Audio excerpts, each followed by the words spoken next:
Hey guys, I'm Prodigy from Airsoft Team Kilo23. It's kind of getting back into the sport a little bit after working at Airsplat for the summer for a bit. Getting out of there and getting back into full-fledged weekend airsofting. I had a lot of you guys asking what guns I have. They want to see more of my collection because I guess you guys like my collection.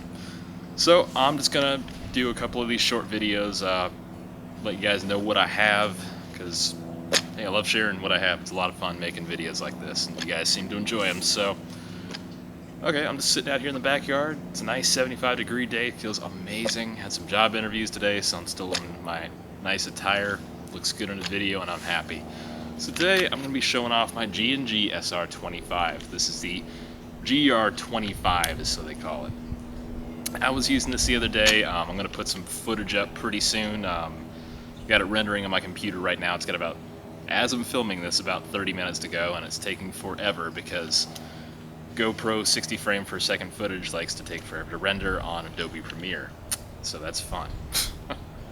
Anyway, I was using this the other day. I got maybe 20 kills with it or so over a game or two, and a lot of fun to use.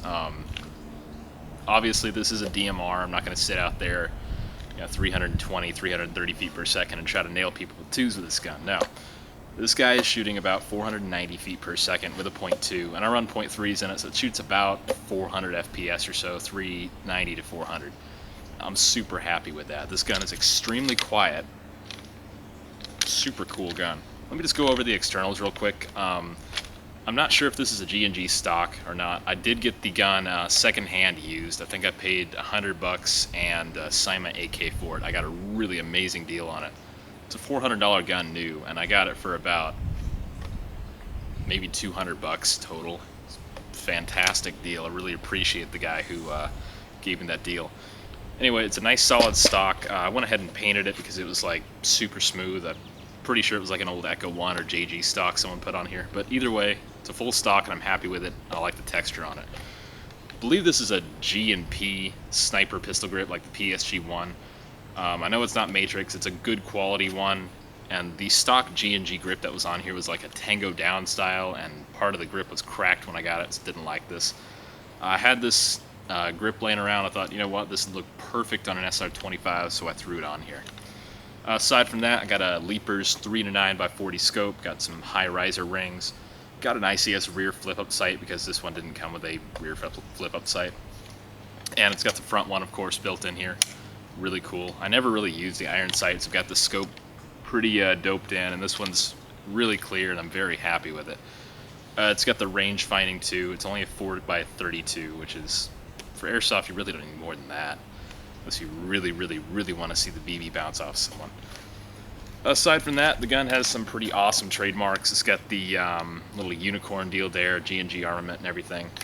One thing I really like about this, and everyone else seems to like, is the full bolt pull. It actually comes back about 4 inches, and I put a heavier spring in here so it feels really awesome when you pull it back. And then that was the mag catch I just hit by accident. I'm always hitting mag catches. I don't know why. I'm always dropping mags on the field. But this one came with, when I got it in a trade, it came with 2 of these 50-round mags. I thought, yeah, that'll be enough. No way. I go through these in like 2 or 3 minutes of play because I'd sit there and just semi-auto constantly. And so I got one of the really cheap D-Boys high cap mags, holds like 470 rounds or so. I got one of those high caps for the SR25, and it needed some modification. The little where the mag catches the magazine needed to be widened by about 2 or 3 millimeters. So I took a Dremel and modified that a little, and I got it to work. Now it feeds fine, and I go through about one of those mags every game. It's about 400 so rounds of 0.3 gram ammunition. Aside from that, when I got the gun, the rail system was extremely wobbly. I'm assuming someone took it apart and just didn't know how to put it back together. So I put it back together, tightened everything down. Super solid, just no creak or flex or anything in this gun. It is extremely lightweight, balanced. I am beyond happy with it. Aside from that, you got 3 rail covers that come with it. Very comfortable, I like them. The quick detach suppressor is the crowning point of this gun. It's not like the A&K where it's got a spring-loaded system in there. It just slides on sits here, and it clicks on. It does wobble around a little bit, but your BB's never going to hit the edge of it. It's very precisely put on there. I do believe this is the Taiwanese import version. It doesn't have any orange tips at all. I never painted them. And it does have acoustic felt in the suppressor. It was the stuff you'd expect to get out of like Taiwan or something with an aftermarket suppressor. So it's extremely quiet. The suppressor kills the sound by about half. I love it to death. Aside from that, obviously the internals are not stock in this gun. It did have a few upgrades in it when I picked it up. It had a Matrix 3000 torque motor. Hate those motors. I've had 3 die on me in the past couple months, and I tried it for a while. The first game I took it to, I put about 400 rounds through it and it just died. And so I had a spare Cyma torque motor laying around. It came in a Cyma MP5 and had a ton of torque, so I put it in this gun, and it's ran flawlessly since. It's kind of sad when a Cyma stock torque motor beats out a $50 motor on e-bike or whatever. But anyway, that's the motor. I've got one of those inexpensive like Echo 1 JG FETs in here. I usually run an 11.1 LiPo on this gun to get a pretty good quick trigger response on it. Very happy with that. Put an ASTKilo piston head in here.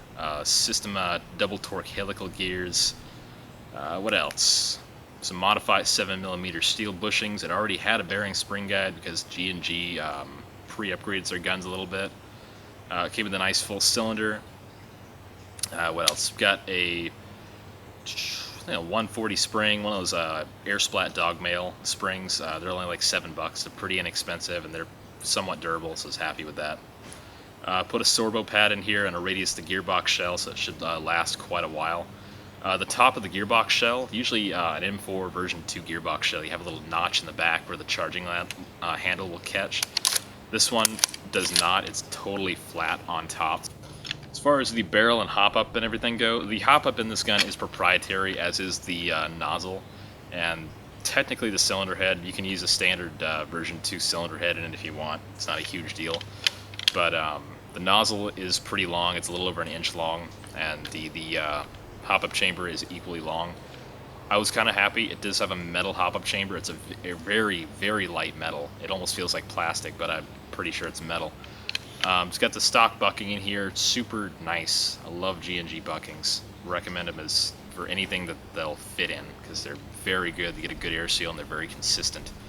And it's got a Mad Bull 601 aluminum barrel. Not the most amazing barrel, but I figure it's a $50 barrel, and I'm just going to leave it in here until I can get a hold of an inexpensive barrel that I'll just replace it with eventually. This gun's range is about 300 feet with .3s, which is what I run in it. Super, super, super happy with that. It's very quiet. Guys don't seem to know where I am when I'm shooting at them from 200 plus feet. I can sit there and just 5-6 rounds, and it'll usually hit them. And I'm super happy with this gun. That's just about everything. Stay tuned. I'm going to keep pumping out a handful more of these quick little reviews on guns that I own. And keep watching. Thanks for watching, guys. I'm Prodigy from Airsoft Team Kilo23. Take it easy.